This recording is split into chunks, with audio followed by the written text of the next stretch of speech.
નમસ્તે સૌને વંદન. તુષારભાઈ આભાર. જોઉં છું કે જુવાન દોસ્તો બેઠા છે અને એનો આનંદ છે. એટલે કાળા માથાના માનવીઓ મધ્યકાળના સાહિત્ય સાથે થોડી નિસ્બત કેળવી રહ્યા છે, એનો આનંદ છે. જે કવિ વિશે મારે વાત કરવાની છે એ કવિ માત્ર મધ્યકાળના જ મોટા કવિ નથી, એ આપણા સમસ્ત સાહિત્યના મોટા કવિ છે. એ આપણા સૌથી વધારે ગુજરાતી કવિ છે અને એ આપણા સૌથી વધારે આંતરરાષ્ટ્રીય કવિ છે. એટલે લોકલ અને ગ્લોબલ એવા બંને સ્તરે આપણે જો કોઈ કવિને ગુજરાતીમાંથી યાદ કરવાના હોય તો પ્રેમાનંદ છે. હું વિચાર કરતો હતો કે આ સમયમાં કેમ આનંદ,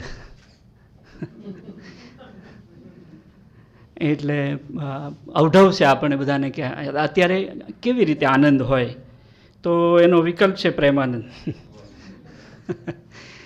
અને એમાં પ્રેમ અને આનંદ બંને છે. મધ્યકાળનું આખું સાહિત્ય છે એના આપણે બધા કવિઓનો વિચાર કરીએ છીએ. એની તુષારભાઈએ આપણને એક આખી યાત્રા કરાવી. બધાનો એક સાથીદાર છે. એ બધા આમ એકલા છે અને છતાં એ લોકો ક્યારેય એકલા નથી.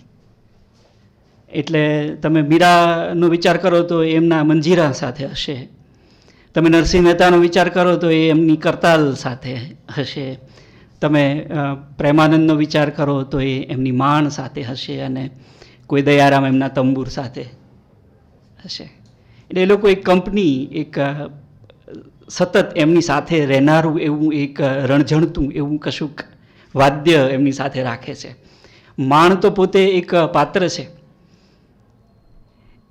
જેમ પ્રેમાનંદ એક નરેટર છે, એક કલાકાર છે, એ અભિનેતા છે, એક દિગ્દર્શક છે, એ ઘણું બધું છે, એમ એની માણ પણ એક પાત્ર છે. અને એની વાત થોડીક છે, પણ આજે હરીશભાઈની એક કવિતા મારી પાસે છે. પંચામૃતનો આ આખો જે ઉપક્રમ છે એમાં મેં ગૂગલ માતાને પૂછ્યું કે આ પંચામૃત છે શું, એટલે એમણે મને એનું મિક્સચર બતાડ્યું કે એમાં દૂધ હોય, એમાં સાકર હોય, એમાં મધ હોય, એમાં ઘી હોય, અને એ પાંચેય વસ્તુ ભેગી થાય અને પછી કેવી રીતે લેવાય, કેટલી માત્રામાં લેવાય, અને એના રિચ્યુઅલ પણ એમણે ગૂગલ માતાએ મને સમજાવે. પણ એણે પછી કઈ વસ્તુ છે આરોગ્ય માટે કેવી રીતે ફાયદાકારક છે એની પણ વાત કરી કે દૂધ શું કામ કરે છે, શરીરમાં મધ શું કામ કરે છે, ઘી શું કામ કરે છે. તો આ સાહિત્ય પંચામૃત છે એમાં જે સમયખંડને આપણે આવરી લેવાના છીએ એ સમયખંડ મધ્યકાળથી શરૂ થયો છે અને આધુનિક સમય સુધી જવાનો છે. મારી પાસે એક કવિતા છે, તે આધુનિક સમયના એક કવિની છે અને એ કવિએ જે વાત કરી છે એ મારે તમને સંભળાવવી છે. અને એ રીતે એક આખું જે વર્તુળ છે આપણા સાહિત્યનું, એ કઈ રીતે આપણી પરંપરા પાસે જાય છે, ત્યાં સુધી આપણે જઈએ તો કદાચ મજા પડી શકે. હરીશભાઈએ આ કવિતા પ્રેમાનંદને યાદ કરીને લખી છે, એટલે મને એમ હતું કે હું આનાથી એક ભૂમિકા બને તો કરું. હું અહીંથી વગાડું છું.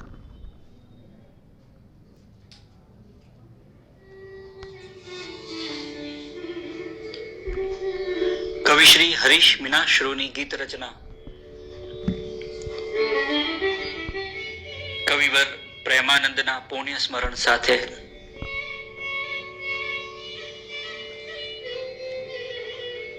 સરસ્વતી માતા માંગુ રે, માય આપો અક્ષરને માંગુ તે થાય.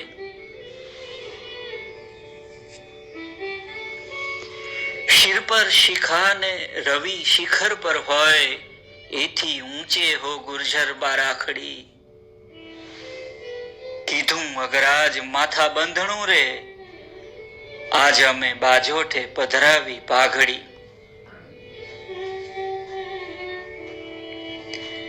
નર્તે ત્રિલોકને પ્રવર્તે ત્રિકાલ, એવી ભાષા રસ જીહવા પર સાધીએ. માંગું તે થાય એવો અક્ષર આપો ને એવું સરસ્વતી માને આરાધીએ.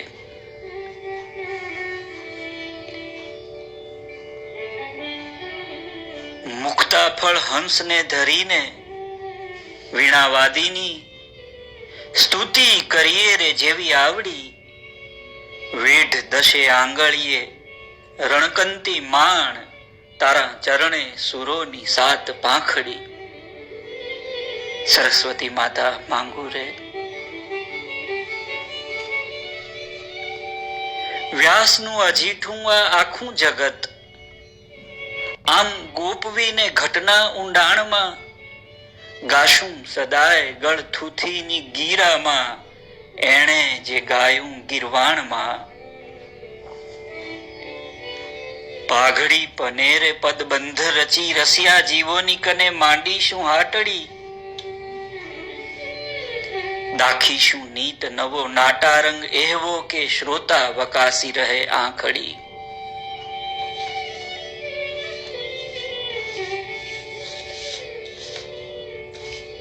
કડવા પેટાવીએ તે કોડિયા ગણો, ને રાગ છેડીએ તે અંતર ઉજાસ. વાકથી રચાય એ જ સાચું વૈકુંઠ, હોય વૈષ્ણવજન તે જ પામે વાસ.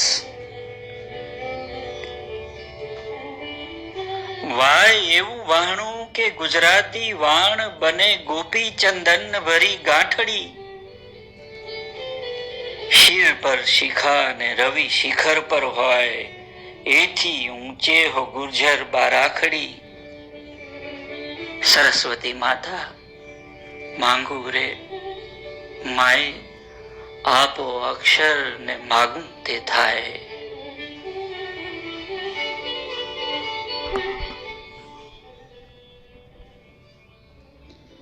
પ્રેમાનંદની સાથે જોડાયેલી જે કેટલીક વાતો હતી એ વાતો આ કવિતામાં આવી ગઈ, અને કેવી રીતે ભાષા એક કવિને વરેલી હોય અને વળગેલી પણ હોય એનો એક સરસ ઉદાહરણ પ્રેમાનંદ આપણા. આજે પ્રેમાનંદ વિશે મારે જે વાત કરવી છે તે આમ સ્પીપાની તૈયારીમાં પરીક્ષામાં કામ લાગે એવી નહીં હોય.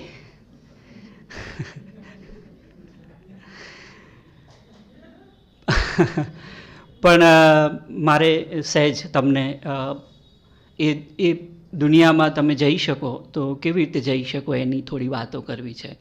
હું સાહિત્યનો અધ્યાપક છું અને અમે અધ્યાપકો ભોગવાયેલા હોઈએ છીએ અધ્યાપકીય વાતો કરવા માટે.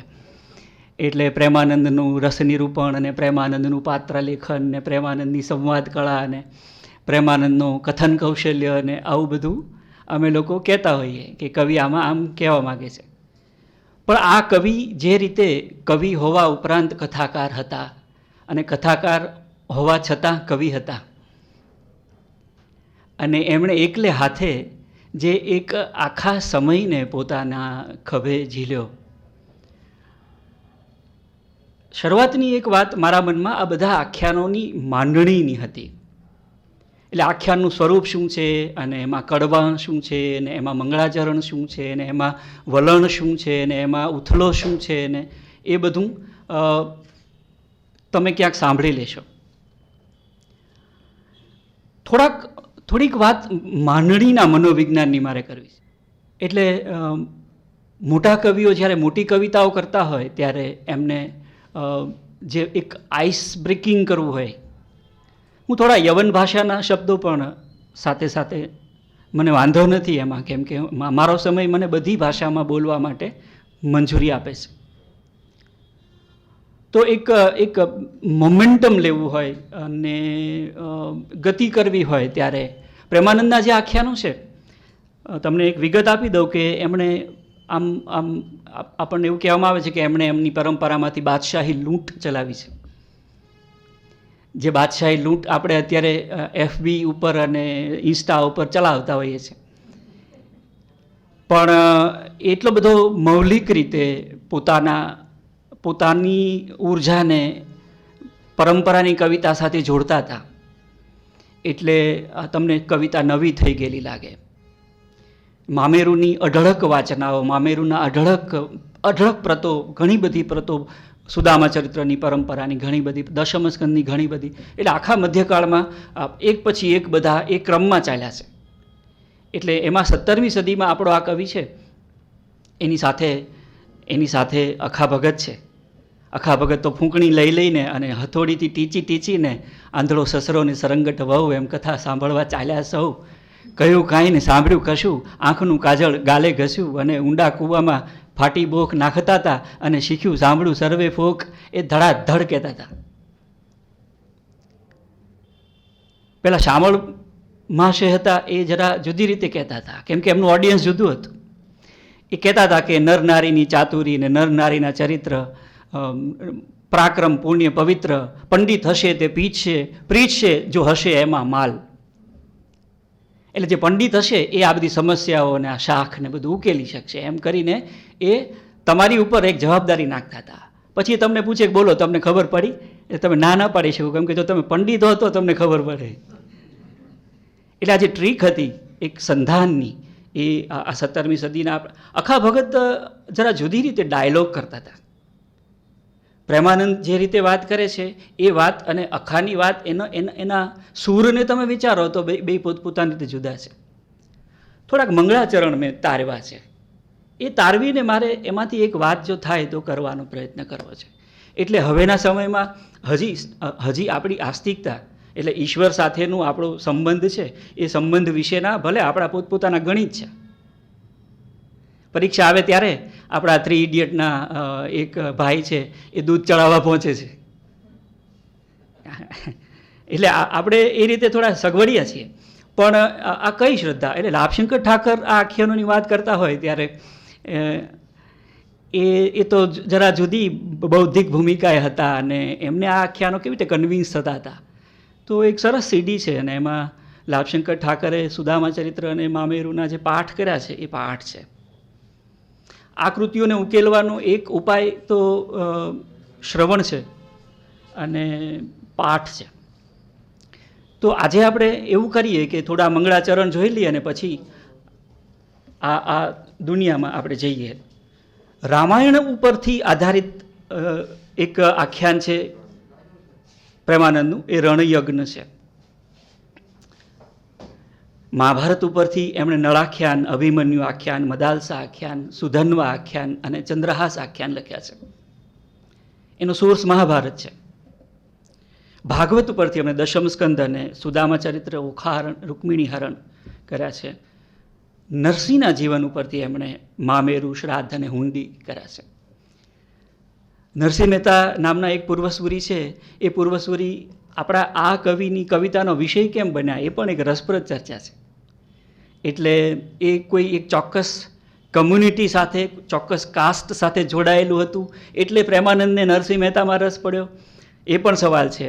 પ્રેમાનંદની પોતાની જીવન સ્થિતિ છે, એ જીવન સ્થિતિની સાથે નરસિંહના જીવનના તાળા મળતા હતા, એ પણ એક સવાલ છે. અને એ સિવાય બીજા ઘણા બધા સવાલો છે. પણ પ્રેમાનંદે નરસિંહ મહેતાના જીવનને જેટલી કળાત્મકતાથી આખ્યાનના રૂપમાં ઢાળ્યું છે એટલી કળાત્મકતાથી કદાચ દુનિયાના કોઈ વ્યક્તિ વિશે કોઈ કવિતા થઈ હશે. પ્રેમાનંદની વાત કરું છું એટલે કેટલાક ઓવર સ્ટેટમેન્ટ પણ હું કરીશ, કેમ કે પ્રેમાનંદ પોતે અતિશયોક્તિઓનો કવિ છે. એટલે એ 500 સિંહ જોવે તો એ 5000 જ કહે. એટલે એના વિમાનમાં રામચંદ્ર ભગવાનની સાથે 2000 વાનરો પણ બેસે. જ્યારે લંકાથી અયોધ્યા જાય ત્યારે 2-3 હજાર વાનરો તો સાથે બેઠા હોય. એટલે આપણે એમ થાય કે એ જમાનામાં કેટલી કેપેસિટીવાળું વિમાન હતું. એના વિશે પણ સરસ ચર્ચાઓ આપણે ત્યાં વિમર્શ થયા છે આ બધી વાતોના. અને આપણે ત્યાં કોઈ એક કવિ વિશે સૌથી વધારે વિમર્શ થયા હોય તો એ પ્રેમાનંદ વિશે થયા છે, બીજા ગોવર્ધન રામ. એટલો બધો સરસ અભ્યાસ આપણે ત્યાં થયો છે કે એના એકેડેમિક પર્સપેક્ટિવમાં હું તમને નથી લઈ જતો. પણ ચલો, મંગળાચરણનું એક મનોવિજ્ઞાન છે એમ મારે કહેવું છે. મંગળાચરણનું એક કાવ્ય વિજ્ઞાન પણ છે. એટલે મારે કંઈ કમ્પોઝ કરવાનું છે તો હું એ કમ્પોઝ કરું છું ત્યારે મારા મનમાં જે પ્રોસેસ ચાલે છે, જે પ્રક્રિયા ચાલે છે, એ પ્રક્રિયાને હું શરૂઆતની ક્ષણે કેવી રીતે લઈ જાઉં છું. હરીશભાઈની કવિતા મેં તમને એટલે સંભળાવી. માત્ર રૂઢ પરંપરા નહીં પણ પ્રથમ અક્ષર પાડવાની કસોટી અને રચના પ્રક્રિયાની ઉથલ પાથલ પણ કોઈ પણ કવિતાની શરૂઆતમાં વાંચી શકાય. જગત પિતરો વંદે પાર્વતી પરમેશ્વર વાગર્થા વિવ સંપૃક્તો વાગર્થ પ્રતિપત્તયે, એમ જ્યારે કાલિદાસ કહેતા હતા કે પછી હું તો એક નાનકડું વાણ લઈ અને આ એક મહાસમુદ્ર તરવા નીકળ્યો છું, એમ જ્યારે કાલિદાસ કહેતા હતા ત્યારે એક કવિતા શરૂ કરવા માટેની જે ક્ષણ છે એની તલાશ છે કવિને. તો અહીંયા થોડાક મંગળાચરણ છે. તો એમાં આત્મોદ્ગાર હોય, પોતાનો એક ઉદ્ગાર હોય, પોતાનો એક સે હોય, એમાં સંવાદ હોય. આ શ્રોતૃ કેન્દ્રી કળા છે આખ્યાન. ઓડિયન્સને ધ્યાનમાં રાખીને કહેવાતી કળા છે. એટલે એમાં એક પ્રકારનો રેપો હોય, એક પ્રકારનું અનુસંધાન હોય. શ્રોતાને સંમિલિત કરવાની અભિલાષા પણ હોય. પોતે કલ્પેલું કાવ્ય આકાશ ઉઘાડવાની તાલાવેલી પણ હોય. સંક્ષેપ અને વિસ્તાર કરવાના જે નકશા હોય એના સંકેતો પણ હોય. એટલે મને કન્ટેન્ટ કેવું છે મારી પાસે, હું 60 કડવામાં કવિતા કરવાનો છું કે 600 કડવામાં કવિતા કરવાનો છું, એટલે આ વ્યાસ અને સમાસ કેટલું વિસ્તરવું છે અને કેટલું ટૂંકાવવું છે એની એક ફ્લેક્સિબિલિટી. હું કવિતા શરૂ કરું ત્યારે મારા મનમાં એક નકશો હોય. પ્રેમાનંદના આખ્યાનો તમે જોશો તો ક્યાંક તમને કહેશે કે સંક્ષેપે કહું, ક્યાંક કહેશે કે વિસ્તારી કહું, ક્યાંક કહેશે એ કથા એટલેથી રહી બીજી ત્યાં તે કઈ થઈ. તો આ બધા જે શિફ્ટિંગ છે એને રજિસ્ટ્રેશન કરવા માટે અને એટેન્શન રચવા માટે પણ એ આવી શરૂઆતો કરે છે. રણયજ્ઞ છે એની શરૂઆત હું તમને સંભળાવું. રામાયણ ઉપરનું આખ્યાન છે. એ કહે છે કે સમરુ સીતાનો સ્વામી, નારાયણ ગુણ વિસ્તારું, કવિ વાણી વિસ્તાર કરું. શ્રી રામ કથારસ પ્રેમે ન પીધો તો દેહ ધરે શું કરવા. એણે જન્મ ખોયો અપરાધી, આવ્યો જનુની જોબન હરવા. જેણે રામની કથા નથી સાંભળી એ માતાનું યૌવન ખોરવાયો છે, એમ એને કહેવું છે. એટલે ઓડિયન્સ તરીકે આપણી બધી જવાબદારી કેટલી બધી વધી જાય છે. એ કહે છે કે જે નથી જાનકી, જે જન જાનકી નાથને ધ્યાય તે જનુની જઠર ન આવે. જે રામને ધ્યાન કરશે એને ફરી જન્મ નહીં લેવો પડે. કેટલી બધી ઓફર કરે છે. ધ્યાન રાખો શ્રી હરિનું, સંસારનો ફેરો ટળે, ભટ્ટ પ્રેમાનંદ કહે કથા જો એક ચિત્તે સાંભળો. દશમ સ્કંદમાં કહે છે કે શ્લોક 1 શ્રી ભાગવતનો સ્નેહ શું નવ સાંભળ્યો. એ તમને વારંવાર એમ કહે છે કે તમારે પ્રેમથી સાંભળવાનું છે. પ્રેમથી બોલો અને પ્રેમથી સાંભળો તો પ્રેમાનંદ તમારી પાસે આવશે.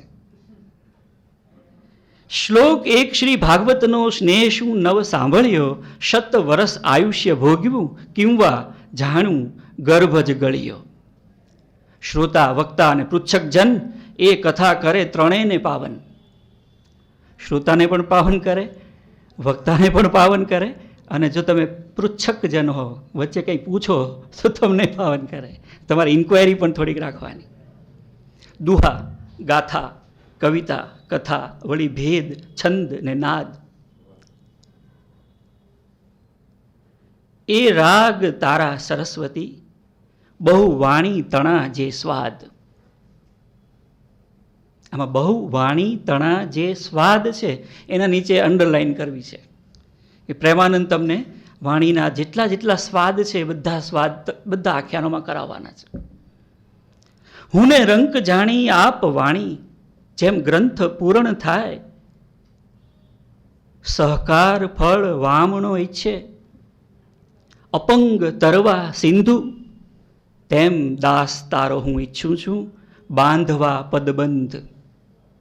સહકાર ફળ ગૂગલ માતાને પૂછવું પડશે. સહકાર ફળ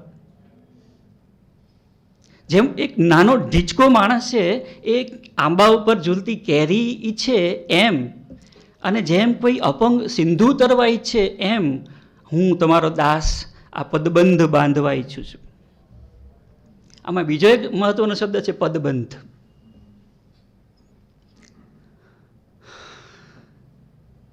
એના વિશે બહુ વાતો થઈ શકે એમ છે, મારા મનમાં બહુ ચાલે છે, પણ હું અત્યારે એને સંકેલી લઉં છું. પદબંધ એ શબ્દ યાદ રાખજો. પદબંધ બાંધું કથા કેરો, કહું આખ્યાન ઓખા હરણ રે, વદે વિપ્ર પ્રેમાનંદ, માતા કરો ગ્રંથ પૂરણ રે. ફરી વાર પદબંધ આવ્યો. પછી કહે છે પોતાની કવિતા વિશે પોતે ઘણી વખત વિશ્વાસમાં હોય, ખાતરીમાં હોય, કોન્ફિડન્ટ હોય, અને ઘણીવાર ઓવર કોન્ફિડન્ટ હોય કે આપણે લખી છે તે મહાકવિતા લખી છે એમ. આપણે બધા હમણાં એવા ખ્યાલમાં હોઈએ છીએ. ઓખા હરણ અતિ અનુપમ, પોતાની કવિતા વિશે પોતે કહે છે ઓખા હરણ અતિ અનુપમ, તાપ ત્રણે જાય, શ્રોતા થઈને સાંભળે તેને વૈકુંઠ પ્રાપ્તિ થાય.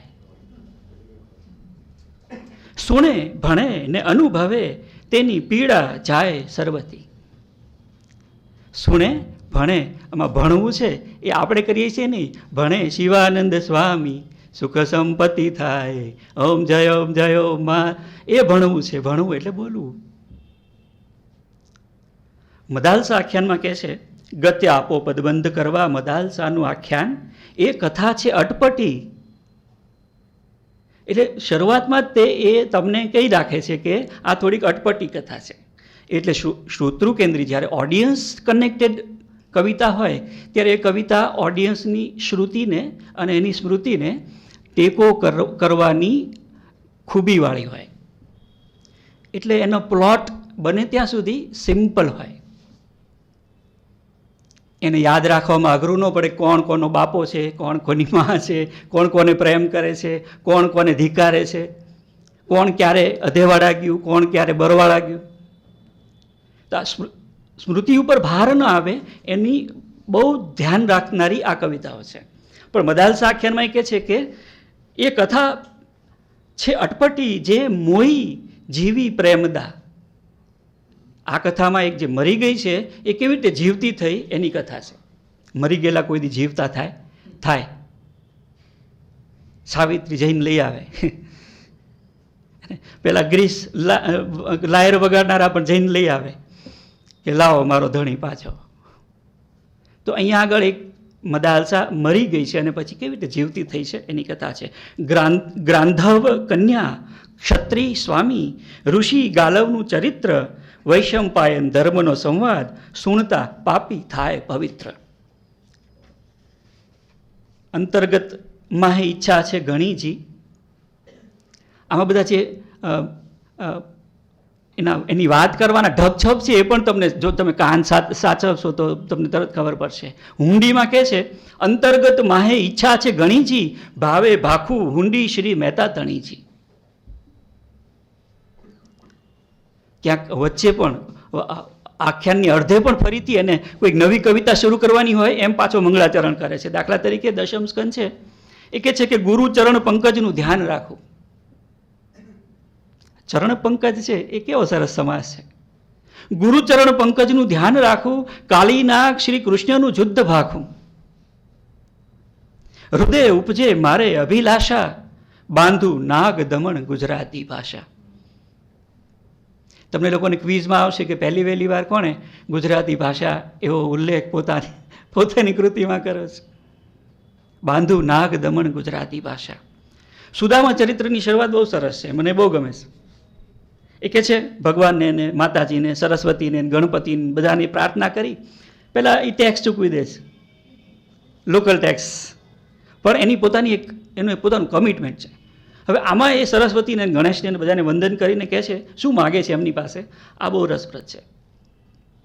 પ્રબળ ગતિ, વિમળ મતિ, અતિ પામીએ રે. ગતિ, મતિ અને પાછી અતિ પામીએ રે. જે સુદામા ચરિત્ર સાંભળે તેના દોહેલા દુઃખ જાય, જન્મ દુઃખ વામે, મુક્તિ પામે, મળે માધવરાય. સુદામા ચરિત્ર સાંભળશે એના જન્મના દુઃખ ટળશે, એને મુક્તિ મળશે અને એને કોણ મળશે?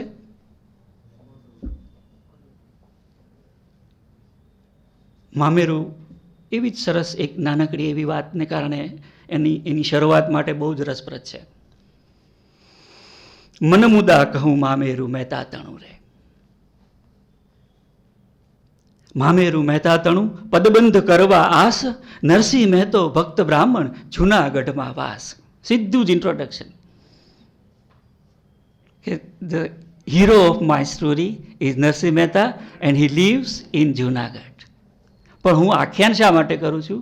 હું આખ્યાન મોજ માટે કરું છું. કોની? મારી મોજ માટે. પેલા બધા ઉદર માટે કરેલા આખ્યાનો છે, એના નિર્દેશો પણ એને કર્યા છે. વીર ક્ષેત્ર વડોદરું ને ગુજરાત મધ્ય ગામ. પ્રેમાનંદ અમદાવાદ આવ્યો છે કે નહીં ખબર નથી પડી.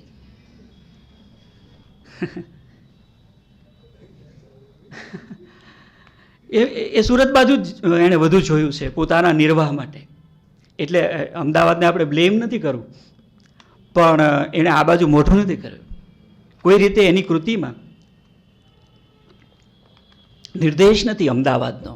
બધા નગરોનો જે બુરહાનપુર અને નંદરબાર ને સુરત ને એ બધા ગામોનો ખાનદેશ, મોટે ભાગે એ એવા ટ્રાન્ઝિશનલ જે મરાઠી અને ગુજરાતી સંક્રાંતિનો જે પ્રદેશ છે ભૌગોલિક રીતે, ત્યાં પ્રેમાનંદ વધારે રહ્યા છે, સુરતમાં વધારે રહ્યા છે.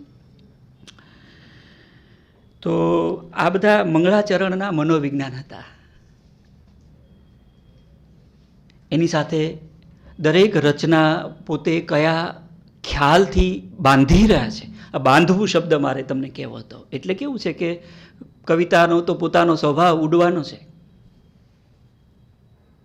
અને એને બાંધી રાખવાની છે. એટલે બાંધી રાખવાની છે એટલે સાંકળમાં નહીં, પણ એને કોઈ રચના રીતિમાં બાંધી રાખવાની છે. એટલે તમે જે પ્લોટ નામનો શબ્દ જો કથાશાસ્ત્રના સંદર્ભમાં વિચારતા હો તો એના જેવો આ પદબંધ શબ્દ છે. અને એ કામ કરે છે કર્તાની કર્તૃત્વ શક્તિ સાથે. એટલે વારંવાર પ્રેમાનંદ પદબંધ પદબંધ પદબંધ એમ કર્યા કરે છે. અને તમે એના પદબંધ વિશે બહુ બધું વિચારી શકો એટલી બધી તક તમને એ આપે છે. હવે પ્રેમાનંદના સંદર્ભમાં મારે જે 2-3 વાતો કરવી છે, એમાંની એક વાત છે તે યુદ્ધ વિશેની છે. એટલે એક બીજો મુદ્દો પણ મારે, એટલે આજે મેં એવું વિચાર્યું હતું કે આપણા વિવેચનમાં જે બધી ચર્ચાઓ થઈ છે એ બધી ચર્ચાઓની સાથે મારે નવેસરથી કંઈ વિચારવાનું હોય તો હું શું વિચારું. એટલે પ્રેમાનંદ તમને તક આપે છે, તમે દરેક વાંચને તમે એમાંથી કોઈ નવા સંદર્ભો સાથે નવા અર્થઘટનો સાથે તમને દરરોજ કંઈક નવું ઓફર કરે છે પ્રેમાનંદ. એટલે પ્રેમાનંદ છે.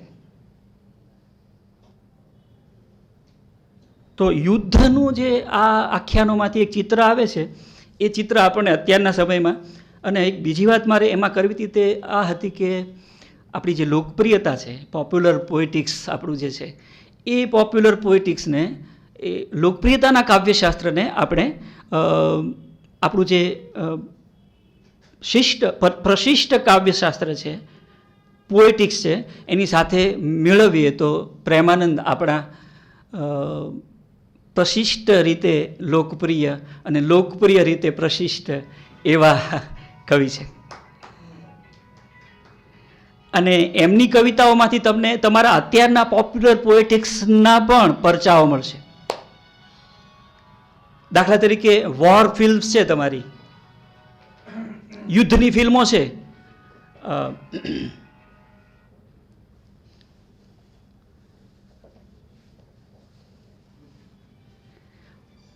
તો યુદ્ધના સંદર્ભમાં જે થોડીક વાતો છે ને આમાં, એ મારે તમને કરવી છે.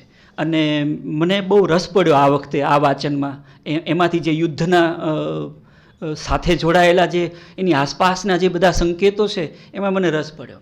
એ કદાચ મારું ઓવર રીડિંગ પણ હોઈ શકે. પણ દાખલા તરીકે જુઓ, ઘણી વાતો છે, તમે જાણો છો ઓખાહરણ છે. હવે ઓખાહરણ આમ તો પ્રેમ કથા છે, બરાબર, અને બહુ રસપ્રદ પ્રેમ કથા છે. અને એની હિરોઈન છે એ એની હિરોઈન અને હિરોઈનની ફ્રેન્ડ છે, એ 2 જણા બહુ ઇન્ટરેસ્ટિંગ છે.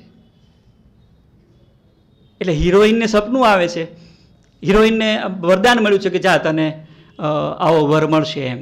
પાર્વતીએ વરદાન આપ્યું અને હિરોઈનને સપનું આવ્યું. સપનામાં એણે એક સરસ જુવાનને જોયો અને જાગી ગઈ, કેમ કે એ લોકોને સપનામાં વડછડ થઈ પાન ખાવા બાબતે. એટલે હિરોઈને મોઢામાં પાન રાખ્યું અને હીરોને કીધું કે હવે તું ખા. અને હીરો ખીજાઈ ગયો અને એણે ન ખાધું અને સપનું વિખાઈ ગયું. સમગ્ર પ્રેમાનંદમાં સ્વપ્નના જે જુદા જુદા સંકેતો છે એ પણ બહુ રસપ્રદ એવા છે. હું કેટલી વાત કરીશ મને ખબર નથી, મારી પાસે જથ્થો બહુ છે. પણ ચલો, ઓખાને સપનું આવ્યું ને સપનામાં એણે અનિરુદ્ધને જોયો. અનિરુદ્ધ રહે છે દ્વારકા અને ઓખા તો છે આસામમાં. પછીની કથા બધી તમે જાણો છો. બાણાસુર છે.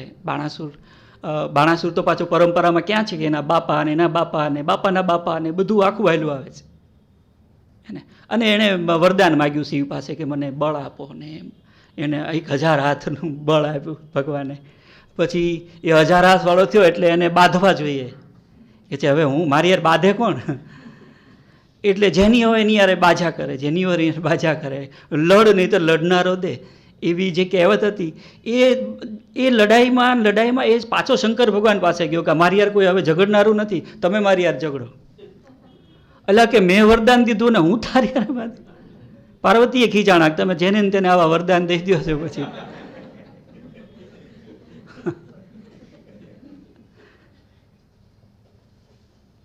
તો શંકર થોડા ખીજાણા ને પછી એણે કીધું જા તને તારી સાથે લડી શકે એવો એક તને મળવાનો છે ને તને એ પહોંચશે, એટલે કૃષ્ણના હાથે તારું વધ થશે વગેરે.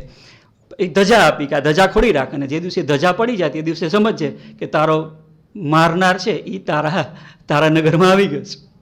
આવી થોડી કથા મારે કહેવી પડે છે. તો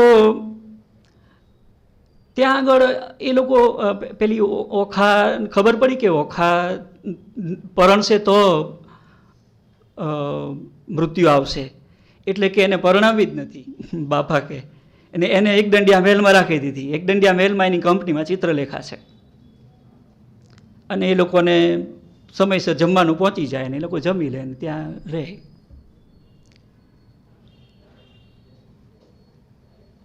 તો ત્યાં આગળ પછી અનિરુદ્ધ અને મંત્રીની સેનાનું એક સેમી યુદ્ધ થાય છે.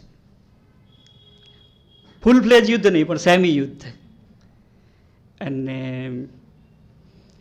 એ યુદ્ધમાં અનિરુદ્ધને રમતો જોઈને પેલી હિરોઈનને પહેલી વાર પ્રાઉડ થાય છે કે ઓહ હું માનતી હતી એવું નથી, આ તો બળવાન છે. તો ત્યાં એક યુદ્ધ છે. કૃષ્ણ વાણાસુર અને શંકરની સાથે જોડાયેલું એક યુદ્ધ છે. આજે એની વાત મારે ખાસ કરવી છે.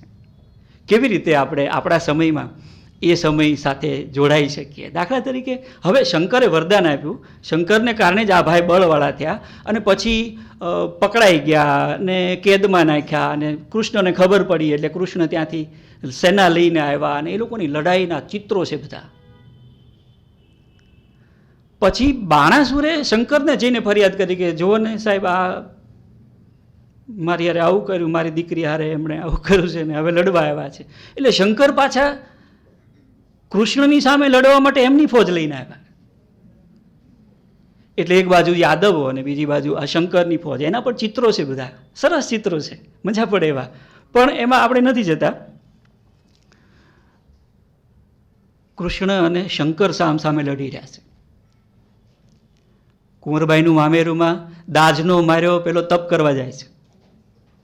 ભાભીએ મેળું માર્યું હે ને કે તું કાંઈ કરતો નથી ને બેઠો બેઠો ખાસ, તારો ભાઈ જ બધું કરે છે, આખા ઘરનો ઢસડો તારા ભાઈ ઉપર છે અને તને તો કાંઈ પડી જ નથી, બેઠો બેઠો ગાસ ને ખાસ. એટલે ભાઈને ખીજ ચડી એટલે ખીજે ભરેલા ગયા વનમાં અને ખીજે ભરેલા ગયેલા અને અઠવાડિયું શંકર દાદાની સાધના કરી, આરાધના કરી. કેવી રીતે કરી? પ્રસન્નતાપૂર્વક. ખીજે ગયેલો અને રાજી થઈને રીઝવવા ગયો. એટલે શંકર પ્રસન્ન થયા કે બોલ બોલ કમળની પેઠે લિંગ વિકાસ્યું એમ કરીને શંકર પ્રગટ થયા. એ કેટલું બધું તમને કહેવાનું થાય. પણ શંકરે કીધું કે માગ માગ, હું કૃપાળ છું. તો કહે છે કે મને અખંડ રાસલીલા દેખાડો. હવે બીજા દેવતા હોય તો એનો ગરાસ લૂંટાય, હે ને, કે અલા હું અહીંયા તારી સામે ઊભો છું અને તું કૃષ્ણ પાસે જવાનું કહે છે. પણ આવડો આ દેવતા એ કહે છે કે ધન્ય ધન્ય, તને લઈ જવો જોઈએ, તું ડિઝર્વ કરે છે.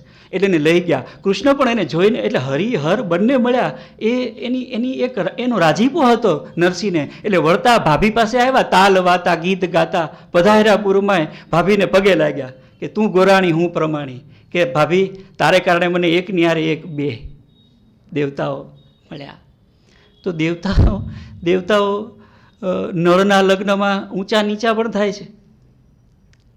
આખી સૃષ્ટિમાં દેવતાઓના જે ચિત્રો આવ્યા છે એ ચિત્રોને પણ આપણે વિચારવાના છે. અને એ 17મી સદીના 18મી સદીના આપણા ઓડિયન્સને પણ આપણે વિચારવાનું છે. સરસ લેખ હેમંત દવે કર્યો છે પ્રેમાનંદના સમયના ગુજરાતનો. અને કેવી રીતે શિવાજીના આક્રમણો અને ઔરંગઝેબના સમયની સાથે આપણો ગુજરાતી સમાજ છે એ કેવી રીતે ગાત્ર સંકોચ કરીને કેવી રીતે જુદા ડાયવર્ઝનમાં જતો હતો, એના ચિત્રો છે.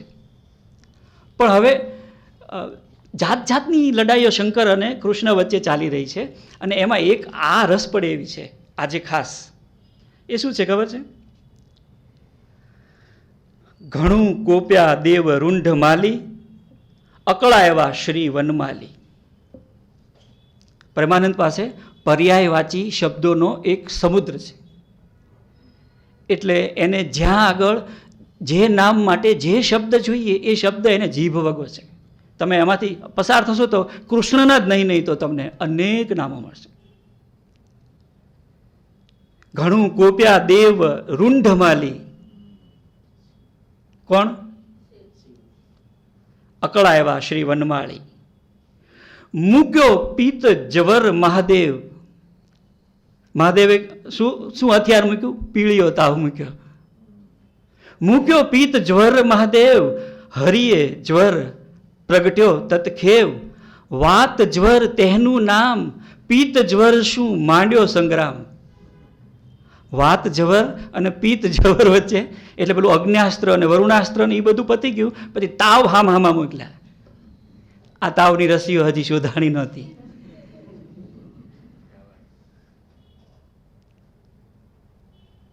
તરિયો મૂક્યો તે ત્રિપુરારી, એકાંતરિયો મૂક્યો દેવ મુરારી.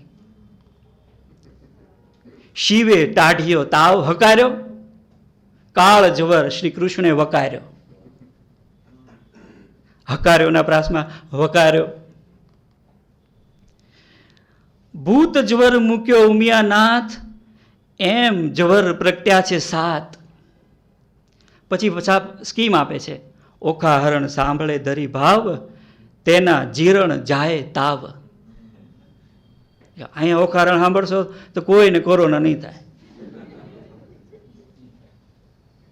ઓખા હરણ સાંભળે સંતોષ, ના પ્રગટે જનને જવરના દોષ. પરણાવીને મમ્મીની વિદાય લેવા માટે જ્યારે ઓખા પગે લાગે છે ત્યારે મમ્મી કહે છે કે બેટા અમે તને હેરાન કરી બહુ, પણ હવે તું સાસરે જા ત્યારે આટલું આટલું ધ્યાન રાખજે.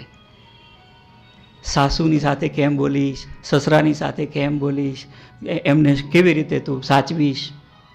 એનું સરસ નિરૂપણ છે 49માં કડવામાં. આપણે એને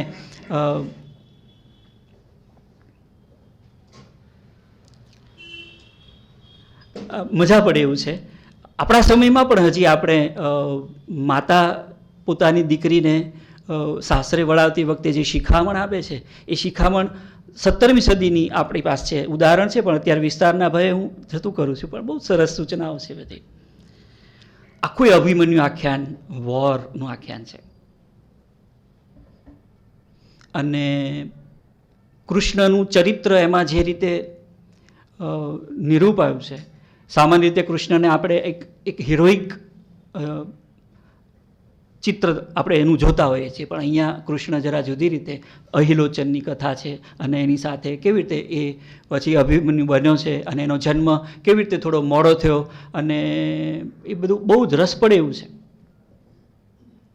પણ મામો છે એ ભાણો મરી જાય એમાં રસ લે. એટલે મામા ભાણાના સંબંધનું એક સરસ આખ્યાન છે અભિમન્યુ આખ્યાન. એમાં યુદ્ધના અદ્ભુત ચિત્રો છે. અને યુદ્ધના ચિત્રો છે એના કરતાં એમાં પેલી વેગીલી સાંઢણી લઈને એને બોલાવી આવ્યા છે. અભિમન્યુને ચક્રવ્યૂહમાં જવાનું થયું છે એટલે વેગીલી સાંઢણી લઈને પેલા એક ભરવાડને મોકલો છે, રત્નો રબારી.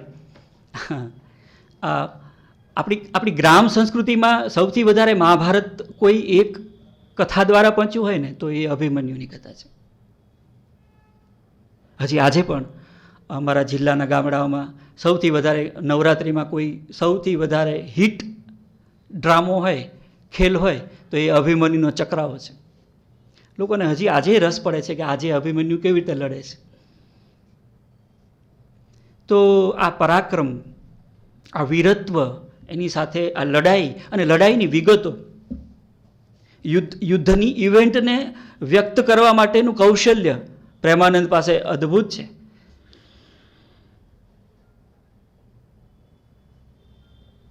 યુદ્ધ રહેવા દો રાજાન હોરે હઠીલા રાણા એમ કરીને પેલી ઉત્તરાને લઈ આવ્યા છે સાંઢણી ઉપર, અને જતી વેળાએ બરાબર એક એવી ક્ષણે એને ઉત્તરા સાથે મેળવવામાં આવ્યો છે આ જુવાનને, અને એ લોકો અભિમન્યુને ઋતુદાન આપે છે અડધી લાઈનમાં. વંશ આગળ ચાલે એને માટે એક નાનકડી એવી ઇવેન્ટ બની જાય છે. A at the war door, યુદ્ધના દરવાજે એક ભયંકર ઘટના બની છે, જે ઘટના સ્ત્રી પુરુષના મિલનની છે. અને ત્યાંથી લડવા ગયો છે અને હોરે હઠીલા રાણા, કંપ્યા દિગ્ગજ, ડોલ્યા દિગપાળ, ખળખળિયા સાતે પાતાળ. યુદ્ધનું આ ચિત્ર છે. એમાંથી પણ એ વિગતો પણ હું અત્યારે તમારી પાસે વાંચી શક્યો હતો પણ મેં જતી કરી. બહુ જ સુંદર રીતે રણયજ્ઞમાં યુદ્ધનું ચિત્ર. રણયજ્ઞમાં તો નામ યજ્ઞ આપ્યું છે, રણનું યજ્ઞ, યુદ્ધનો યજ્ઞ છે. અને એમાં ઈષ્ટ અને અનિષ્ટ વચ્ચેની લડાઈ છે, અને એમાં રાક્ષસો છે, અને એમાં આ બાજુ વાનરો છે. અને એના પ્રેમાનંદે બહુ જુગુપ્સક, બહુ બીભત્સ અને બહુ જ ભયાનક અને બહુ જ અદ્ભુત એવા ચિત્રો આપ્યા છે. અત્યારના સિનેમામાં તો ફટફટ કરતા દેખાડવાની મજા આવે રાવજીભાઈને. એવા લાભશંકર એવું કહેતા હતા કે મારા જીવનનું એક સપનું હતું કે હું પ્રેમાનંદના આખ્યાનોની ફિલ્મો બનાવું. યુદ્ધ પછીનો જે અવસાદ, ત્યાં આગળ પણ પેલી મંદોદરી સમજાવે છે કે તમે રહેવા દો. આ પેલા હઠીલા રાણાવાળું રણયજ્ઞનું હતું, યુદ્ધ ના કરો એમ. એટલે યુદ્ધ નહીંનો સંદેશો છે એ આ યુદ્ધના ચિત્રોની સાથે સમાંતરે ચાલ્યો છે. અને યુદ્ધની વિભીષિકા છે એ કઈ હદે તમને અકળાવે છે માણસ તરીકે, એના ચિત્રો પણ આ આખ્યાનોમાં છે. દાખલા તરીકે 3 આખ્યાનો એવા છે ચંદ્રહાસ પ્રકારના કે મદાલસા પ્રકારના, કે જેમાં યુધિષ્ઠિરને યુદ્ધ પછી એક પ્રકારનો નિર્વેદ થયો છે.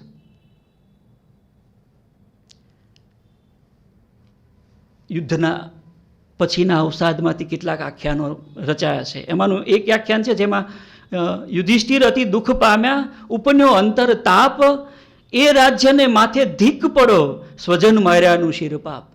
આવું રાજ્ય મારે શું કરવું? ચંદ્રહાસ આખ્યાન છે એમાં પણ પેલા મકરધ્વજ અને પદ્માક્ષ નામના ચંદ્રહાસના 2 દીકરાઓ અશ્વમેધ યજ્ઞનો ઘોડો બાંધે છે, ત્યારે એમાંથી એક નવી કથાનું ઉદ્ભવ થાય છે. યુધિષ્ઠિર રાજા રાજ કરે છે હસ્તિનાપુરની માય, ભવન સગળું શૂન્ય ભાસે, કૌરવ ગયા જમલોક, અરે પાપી પેટ માટે મેં સ્વજન પમાડ્યા મર્ણ, એ સુખ માથે શલ્ય પડો, એ રાજ છે લોહી વર્ણ. મદાલસા આખ્યાન એની આ યુદ્ધ પછીની યુધિષ્ઠિરની માનસિક ભૂમિકા છે, એમાંથી એને બહાર લાવવા માટે કથા કહેવામાં આવી છે. એટલે આખ્યાનો છે એ કેથાર્સિસનું કામ કરે છે. મારા જેવો દુઃખી કોઈ હશે આ દુનિયામાં? આ બધું ભાઈઓએ લઈ લીધું, જોટવી લીધું, આ જંગલમાં રાન ને પાન રખડીએ છીએ, નથી ખાવાના ઠેકાણા, નથી પીવાના ઠેકાણા, મારાથી તો વધારે દુઃખી કોઈ હશે? આવો અફસોસ કરતો કરતો અવળા સવળી સાલે સવ્ય સાચી, યુધિષ્ઠિરને અર્જુનનો વિયોગ છે. પેલો એક ઘટના બની જેમાં હથિયાર લેવા માટે એને આવવું પડ્યું, દ્રૌપદી અને યુધિષ્ઠિર સાથે હતા અને આવવું પડ્યું, અને એને કારણે એને વનમાં જવું પડ્યું. તો એ મિસ કરે છે એના અર્જુનને, અને ઋષિના પગ દાબતો દાબતો રોવે. કોણ? મોટો ભાઈ. ઋષિ કહેલા શું થયું? તો કે આવું થયું. મને અર્જુન બહુ યાદ આવે છે કે આ બધા ભાઈઓ છે ખરા, પણ એ બધા કામના નથી. કે હું કે ભીમને દાંતણ લેવા મોકલું ને તો આખો બાવળીઓ લઈને આવે.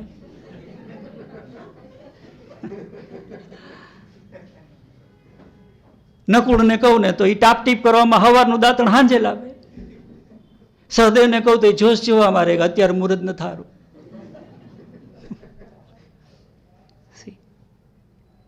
એટલે ભાઈઓની સાથે એનું આ આખું જે કથા ઘટક હતું, એ કથા ઘટકનું બીજું અડધ્યું ભાઈ વચ્ચેના દ્વેષનું, નળ અને પુષ્કરનું એમણે લઈ લીધું. એટલે બૃહદશ્વએ કીધું, અરે ભૂંડા, એમાં રોવસ હું? એટલી વાતમાં પલપલિયા પાડસ કે તારે તો કાંઈ દુઃખ નથી, એવા દુઃખ નળને હતા. અને એમાંથી પછી નળની આખી કથા શરૂ થાય. તો આ કથાઓ કહેવાના જે બધા વળા છે એ બહુ રસપ્રદ છે. તો આ એક વિષય તરીકે લોકપ્રિય છે યુદ્ધનું નિરૂપણ. આ પ્રેમાનંદ કરે છે, જે પ્રજાની કલેક્ટિવ અનકોન્શિયસ છે, એમાં યુદ્ધ અને અનિશ્ચિતતાના માહોલમાં આવા વિષયની વાતો વધુ ઝીલાતી હોય. ધર્મનું ઈંધણ કામ ન આવે તો યુદ્ધના ઈંધણનો ખપ કવિને પડે. એટલે બે ફ્યુઅલ તો છે, એક રિલિજન અને બીજું વોર. યુદ્ધ સમયના દ્વંદ્વો એમાં આવ્યા, ઘણું બધું આવ્યું. એક ઇવેન્ટ તરીકે યુદ્ધની વિગતો એમાં આવી. યુદ્ધમાંથી જન્મતો કરુણ, હાસ્ય, બીભત્સ, ભયાનક. એક સાથે 200 વાંદરાને એક હાથે પકડીને મોઢામાં મૂકી દે. કોણ? કુંભકર્ણ. અને વાંદરા અંદર જાય પછી આમ જોવે પેટની અંદર કે આપણે ક્યાં છીએ. એમ ઝાડા આડા આવે, અંધારામાં દેખાય નહીં, એટલે હામાં હામી પૂછે, તું કોણ છો ભાઈ, તું કોણ છો? આવું. એટલું જ નહીં, પણ એ 200ની હારે પાછળ હનુમાન પણ આવે. એના આંતરડા છે એ કાઢીને કુંભકર્ણે વીંટ્યા હોય, શણગાર્યું હોય, પોતાને ડેકોરેટ કર્યું હોય વાંદરાઓના આંતરડાથી. અને હનુમાન પછી પેટ ચીરીને બધાને બહાર કાઢે. હા, નીકળ્યા લ્યો.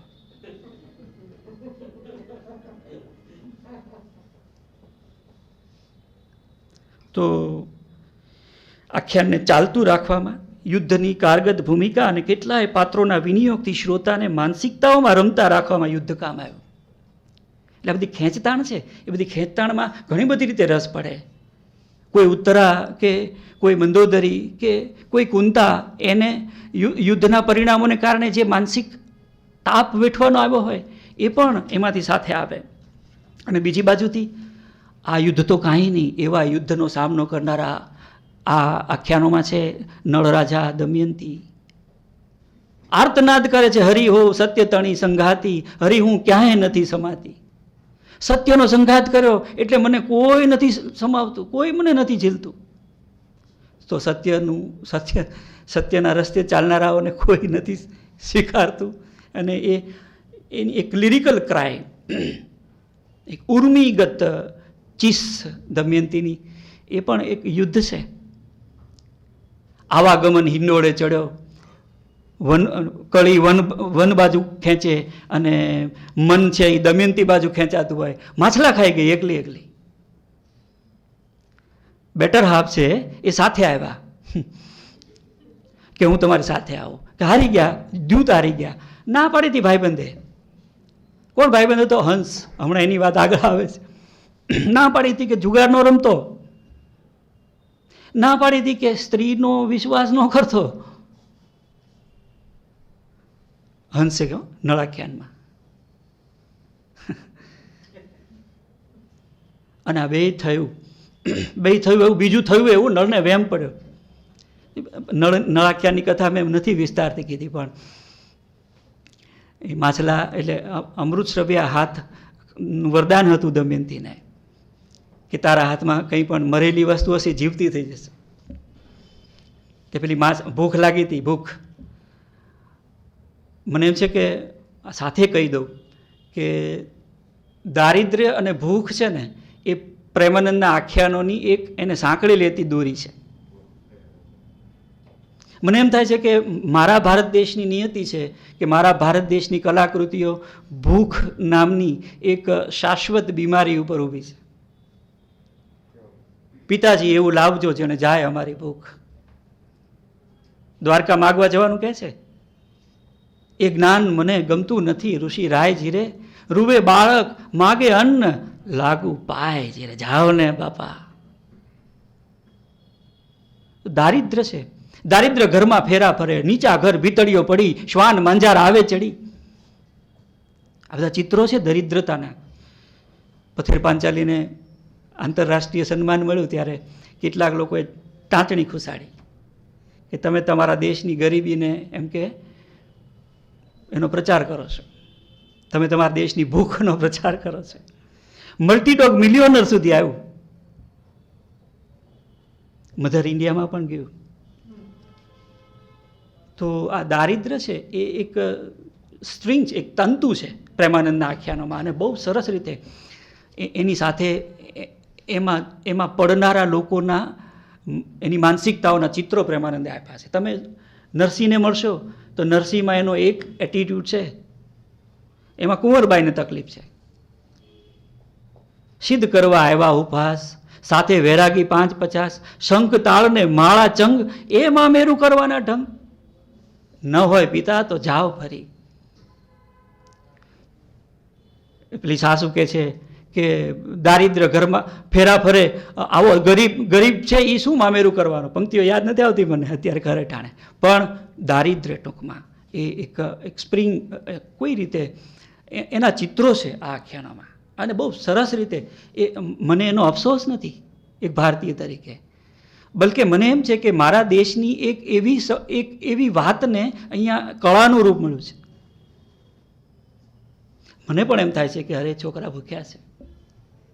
મને પણ એમ થાય છે કે અરે આ ઝૂંપડીની જગ્યાએ મહેલ થઈ જાય તો કેવું સારું.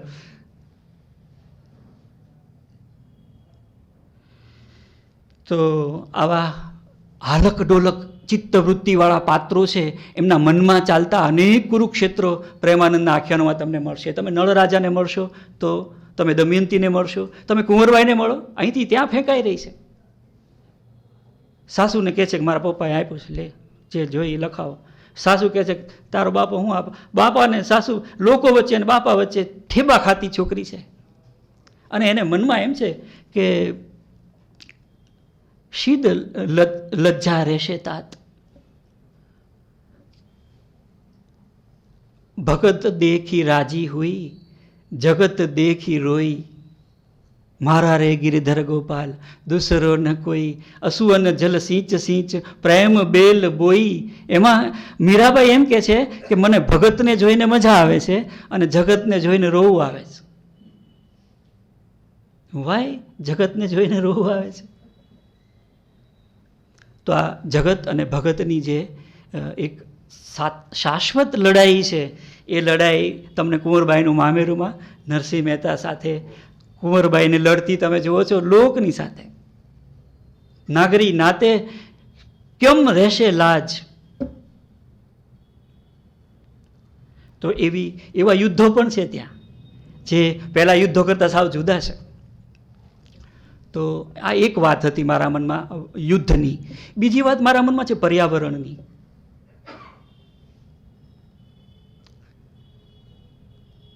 આપણા એ આખ્યાનોમાં કેટલોક પર્યાવરણ વિમર્શ છે. દાખલા તરીકે નળાખ્યાનમાં, એ હું તમને સંભળાવું. નળાખ્યાનમાં છે ને, હંસને પકડીને નળ હંસને પકડે છે, અને હંસને પાળવો છે. એને એટલે આકાશમાં ઉડનારો અને માનસરોવરના મોતી ચરનારો છે, એને સોનાના પાંજરામાં તમારે પૂરવો છે. એટલે જે રીતે એને પકડે છે, માથે પેલું ઓઢીને મોણે મોણે સંચરે છે, પગ ઉપર બેઠો બેઠો ઝાડની ઓથે સંતાય ટપ દઈને પકડી લે છે. આજે ટપ દઈને પકડી લેવાનું જે વૃત્તિ છે માણસની, એને હું આમાં એક બહુ સરસ સંકેત તરીકે જોઉં છું કે આપણે આ લોકોને પકડી લેવા છે, પાંજરે પુરાવીને એને પોપટ પટો સીતારામ કરાવે છે. એ જ્યારે પકડાઈ જાય છે ત્યારે એ જે આખું હંસોનો સમૂહ છે, એક આખું કડવું છે. હંસે માંડ્યો વિલાપ પાપી માણસારે, એમાં પાપી માણસાની પુનરુક્તિ લગભગ 30 વાર આવે છે, અને આખી કોરસમાં છે. એટલે પેલી કલબલ કલબલ કરતી હંસીણીઓ છે, એ હંસીણીઓ પાપી માણસા રે, પાપી માણસા રે, પાપી માણસા રે એમ કહેતી જાય છે. અને પાપી માણસે વન્ય જીવ સાથે, પંખી જગત સાથે કેવો દુરાચાર કર્યો છે એનું ચિત્ર એમાંથી આવે છે. તો એ સામૂહિક ચિત્કાર છે. અમે ક્લાસમાં તો વાંચતા હોય ને, તો હું પેલી અડધી કડી વાંચું ને પછી બધાએ પાપી માણસા રે બોલવાનું ગ્રુપમાં, પાપી માણસા રે, પાપી માણસા રે, પાપી માણસા રે. તો એ જે ગ્રુપ ઇફેક્ટ આવે, તમને ખબર પડે કે કેટલી બધી કકળી રહી છે. આ કેટલી બધી ને કકળાવી છે, એને કારણે અકળાવાનું છે. પછી પેલી દમયંતી પણ હંસને પકડે છે, અને નળનું હંસને પકડવું છે એનાથી જુદા પ્રકારનું દમયંતીનું હંસને પકડવાનું છે. અને એ તો પાછી હથેળી એની તો પાછી કમળ જેવી છે, એટલે કમળ જેવી હથેળીમાં એ જાંબુનું ફળ રાખે છે, એટલે ભમરો લાગે ઉપરથી, ટોપ એંગલથી. એટલે પહેલાને ખબર છે બેઠો છે ને કે હવે આ તું રહેવા દે હોશિયારી મને બધી, હું તો પકડાવા જ આવ્યો છું. પણ તો એ કરવા દે છે, એ બહુ સરસ છે, એ હું જતું કરું છું. પણ એ પછી અવાજ કરે, એટલે આ કાળા રંગનું જાંબુ, પેલું કમળપત્ર, હથેળી અને અવાજ ગુંજારો સી અને પકડે છે. અને પછી હંસ છે એ દમયંતીના વખાણ કરે છે. ચંદ્રહાસ આખ્યાનમાં એક સરસ ઉદાહરણ છે, તમને સંભળાવું. ચંદ્રહાસ આખ્યાનમાં એવું છે કે ઇડિપસની સાથે જાય છે એ કથા. આટાપાટા છે ભાગ્ય વિપર્યાસના, નસીબની લીલાઓ છે. તમે જન્મો એ ભેગું કહી દેવામાં આવે કે તમે ફલાણાના મરણના કારણ બનશો, એટલે તમારા માટે પછી છેક સુધી તમારે ચક્કી પીસવાનો જ વારો આવે. એ છોકરાને કાઢી મૂક્યો, આને મારી નાખો એમ. એટલે મારાઓ લઈ ગયા, 6 આંગળી હતી, એટલે એની 1 આંગળી છે એ કાપી અને દેખાડી કે ભાઈ લ્યો, તમે કીધું હતું કામ થઈ ગયું છે. પણ દયા આવી મારાઓને, ચલો મારાઓને દયા આવે છે. દયા આવી એટલે એને મૂકી દીધો. એ પછી વનમાં એની સાથે શું થયું એનું એક ચિત્ર છે, આ મને બહુ ગમ્યું. ત્યાં બાળક એકલો કરે વિલાપ, અંતર્ગત અતિ પામે તાપ. રામકૃષ્ણ વાણી ઉચરે, રુદન કરે જળ નયણે ભરે. એવે વન વિશે આવી ચમરી ગાય. હવે આ જો છો, એવે વન વિશે આવી ચમરી ગાય, પૂછે કરીને નાખે વાય. આવ્યા સુડા વનના કીર, ચાંચે ભરીને લાવ્યા નીર. પંખી જાત સર્વે ટોળે થયા, પાંખે છાયા કરીને રહ્યા. બધા પંખીઓએ પાંખોનો છાયો કર્યો. પેલો દમયંતીના વિરહમાં રોતો તો નળ, તો આ હંસને એમ થયું કે આ ભાઈબંધને શું થયું, એટલે એણે એની પાંખથી એના આંસુ લૂછ્યા. એટલે ભાઈ રોમાં કે વોટ હેપન, તો કે દમયંતી યાદ આવે. કેને યાર કે હું લઈ આવું.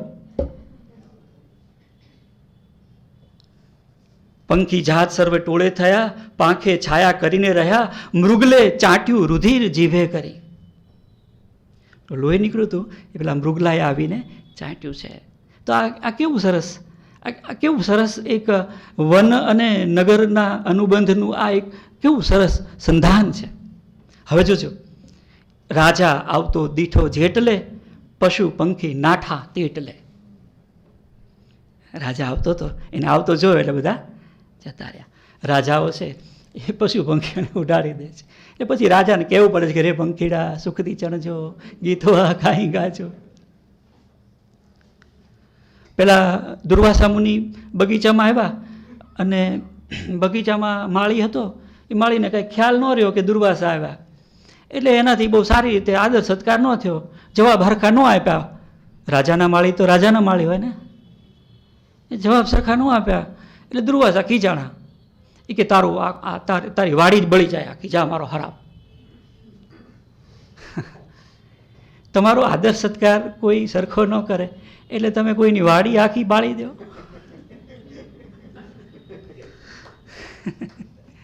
છે ને, સ્ટેટમેન્ટ છે ને. પછી નિવારણ આપ્યું કે આ વિષયનો થનારો પતિ જ્યારે આવશે ને ત્યારે આ સૂકી વાડી છે એ પાછી લીલી થઈ જશે. આ કેવું સરસ છે કે હીરો આવવાનો હોય તો સૂકી વાડી લીલી થઈ જાય. તો આ બધા પર્યાવરણની સાથે જોડાયેલા એવા પ્રેમાનંદને છે ને ગ્રોસ ડિટેલિંગમાં બહુ રસ છે. એટલે જથ્થાબંધ વર્ણનો કરવામાં એને બહુ રસ છે. અને એના બધા જ આખ્યાનોમાંથી તમે એવા જથ્થાબંધ વર્ણનો ભેગા કરશો ને તો તમને બહુ રસ પડશે. દાખલા તરીકે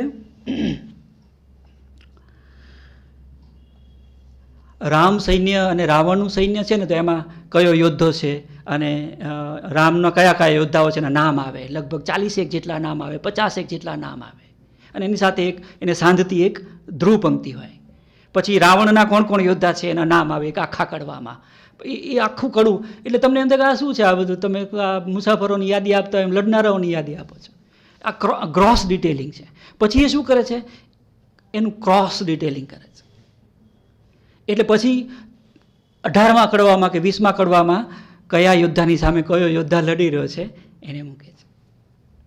તો આ એક એનું સરસ ઉદાહરણ છે. નળાખ્યાનમાં એક બહુ જ જાણીતી વસ્તુ છે જે મારે તમને સંભળાવી હતી. તે નારદે દમયંતી વિશે નળના મનમાં એક ભયંકર આકર્ષણ ઊભું થાય. નળ કે હે ભાઈ આપણું કાંઈ કરો ને સાહેબ, એટલું બધું આકર્ષણ થાય, એટલું વર્ણન કર્યું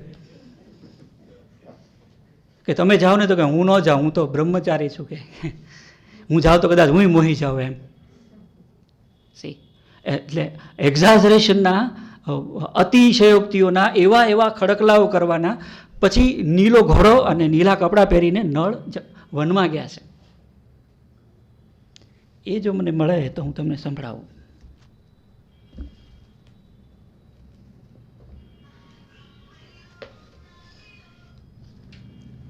એમાં મને રસ એટલે છે કે એ આખું વર્ણન છે. મુનશી સાહેબે આપણા કીધેલું કે પ્રેમાનંદના વનના વર્ણનો છે તો જંગલ ખાતાની ટીપ જેવા છે, કે યોદ્ધાઓના વર્ણનો આપે છે. તો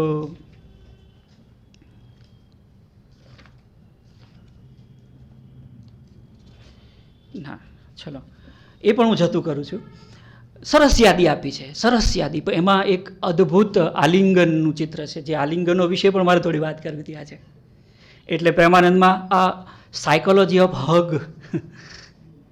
આલિંગન કરવાનું મનોવિજ્ઞાન અને આલિંગન કરવાનું શરીર વિજ્ઞાન અને આલિંગન આપવાનું સમાજશાસ્ત્ર બહુ સરસ છે. એનો એક આખો જુદો અભ્યાસ મેં આમાં કર્યો છે. ક્યાં ક્યાં કોણ કોણ કોને કોને ક્યારે ક્યારે ભેટે છે.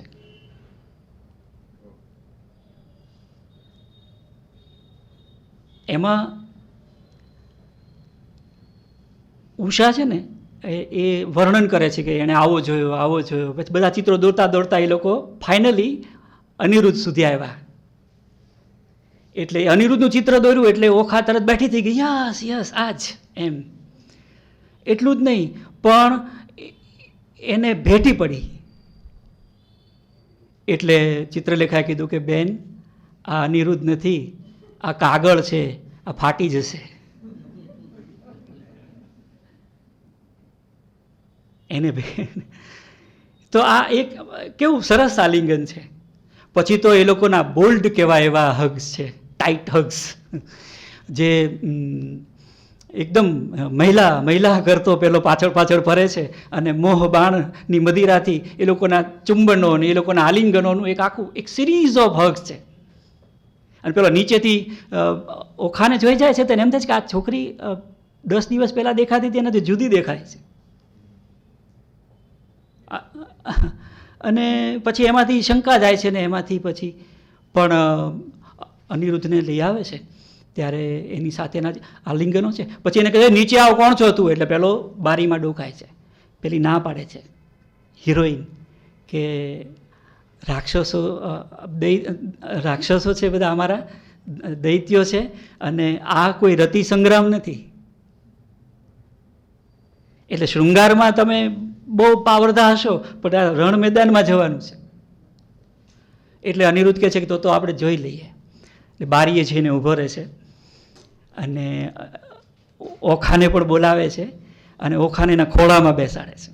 અને પછી ઓખા એક 9 પ્રકારના આલિંગનોનું મનોવિજ્ઞાન એક સિરીઝ આપે છે. પ્રેમાનંદમાં 18 પ્રકારના આલિંગનો છે.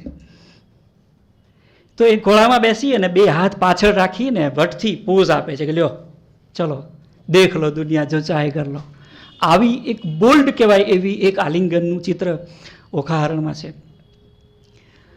નરસિંહ મહેતાની મામેરાની વસ્તુઓ લઈને હરી હળવે હળવે પધારે છે. જૂની વેલને દૂસરી વાંકી સાંગી સોટા ભાંગીજી, કોના તળાવ અને કોની પિંજળિયું બળદ આણ્યા 2 માગીજી. એવી એક વેલ બનાવી નરસિંહ મહેતા નીકળ્યા હતા અને ધક્કા મારતા હતા. પેલા અડિયલ બળદો બેસી જતા હતા અને એને હી ચીચી કરીને એને હકાલતા હકાલતા પહોંચ્યા હતા. એ જે ચિત્ર હતું યાદીમાં, એની સામે પછી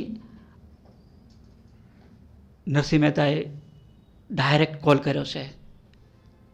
બધા ભેગા થઈ ગયા મામેરું કરવા માટે. મામેરાની યાદી આપી. એ યાદી એ મારે તમારી પાસે વાંચવાની હતી. સુણી શ્રંગ મહેતા આવ્યા દાઈ, ભાવે બેટા બેવે વાઈ, મળ્યો જમાઈ જમાઈનો ભ્રાત, મળ્યો સર્વના ઘરનો સાથ. પછી નરસિંહ મહેતાને કીધું, ખીજાણી દીકરી કે ઉતાવળી મળવાને થશી. એટલે નણદી બોલી મરમે હસી, આ શું પિતા પુત્રીના હેત, સગાને કરવા આવ્યો ફજેત.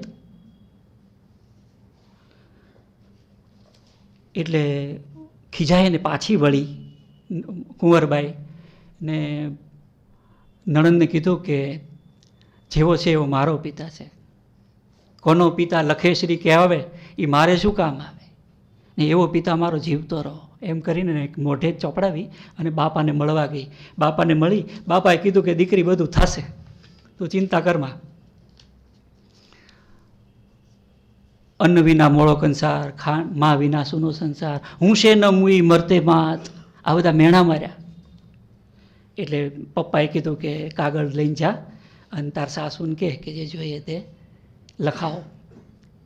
હવે આ જે ગ્રોસ ડિટેલિંગ છે લખાવવાનું, એ તમે જોશો તો એ પ્રેમાનંદના સમયના પરિધાન, પ્રેમાનંદના સમયના વાસણ કુસણ, પ્રેમાનંદના સમયની ખાનપાનની વસ્તુઓ, એનું એક આખું ચિત્ર છે. જો એ હું તમને સંભળાવું. પછી એની સાથેનું ત્રીજું છે લખો, એમ કે છે લખો લખાવું જેમ ભવજી, વડસાસુ ઘણું ભારે માણસ, બોલ્યા મરમ વચન ભવજી. ભવજી અને લખો એવા 2 ઉદ્ગારો છે. એ 2 ઉદ્ગારોને જુદી જુદી 28 રીતે પ્રેમાનંદ બોલતો હશે. એ પેલી ભારે માણસ છે ને, વડસાસુ ઘણું ભારે માણસ, બોલ્યા પરમ વચન ભવજી, વળી વવર તમે કાંઈ ન જાણો, મેં તો વૈષ્ણવ જન ભવજી. જેને સ્નેહ સામળિયા સાથે એને શેની ખોટ ભવજી. પહેરાવણી મનગમતી માગો, કરો નાગરી ગોઠ ભવજી. ભવજી ભવજી ભવજી લખો લખો લખો લખો લખો. એક એક એક પ્રકારનું દાબ છે પેલી છોકરી ઉપર કે જે કરોડાધિપતિ પિતાથી ન આપી શકાય એવું લખાયું છે, આ કેમ આપીશ. તો આ ગ્રોસ ડિટેલિંગ છે. અને એની નીચે ખડકાઈ ગયેલું છે એક બિચારી સ્વપ્નશીલ અને 2 જીવ હતી એવી એક સ્ત્રી. હવે શું થશે? દાટ વાળ્યો રે ડોશીએ, દાટ વાળ્યો રે, દાટ વાળ્યો રે ડોશીએ, દાટ વાળ્યો રે. તો મહેતા શું કહે છે? રૂડું કીધું રે ડોશીએ, રૂડું કીધું રે. દાટ વાળ્યોની સામે આ જે રૂડું કીધું છે, એ રૂડું કીધુંનો જે વિશ્વાસ છે, મામેરું વિશ્વાસનું આખ્યાન છે. એક માણસનો વિશ્વાસ છે અને આપણે ખબર નહીં, અને એક બાજુ પેલી છોકરીનો નિશ્વાસ છે. આ નિશ્વાસ અને વિશ્વાસની વચ્ચે એક આખી કથા રચાય છે. અને એમાં એક નવતમ વેલ ઘડાવી રે. ભગવાનને એણે ઠપકો આપ્યો. કેટલો ઠપકો આપ્યો? 100 જણાના દાખલા આપ્યા. કે તે આને મદદ કરી, આને મદદ કરી, આને મદદ કરી, આને ઓલાને તો આટલી મદદ કરી, મને નથી કરતો. શું સૂતો વૃંદાવનમાં ત્યાં શું રૂકમણી તળાશે છે પાય કે એસો આરામ કરો છે એમ ભગવાનની આરે ગાળાગાળી કરવાનો સંબંધ હોય ભગતને. કે છે કે નાગર સાથે કામ છે, સમજી લેજે વાતને. બે રીતે નાગર સાથે કામ છે, એક ઇન્ડિવિડ્યુઅલ નાગર સાથે અને બીજી કલેક્ટિવ નાગર જ્ઞાતિ સાથે. નાગર સાથે કામ છે, સમજી લેજે વાતને. આટલી ચીસ પહોંચી ગઈ છે ઉપર, એટલે શું થયું? ઉધડકી ઉઠિયો વેગે વૈકુંઠપતિ, ગરુડ ક્યાં વધત વાણી.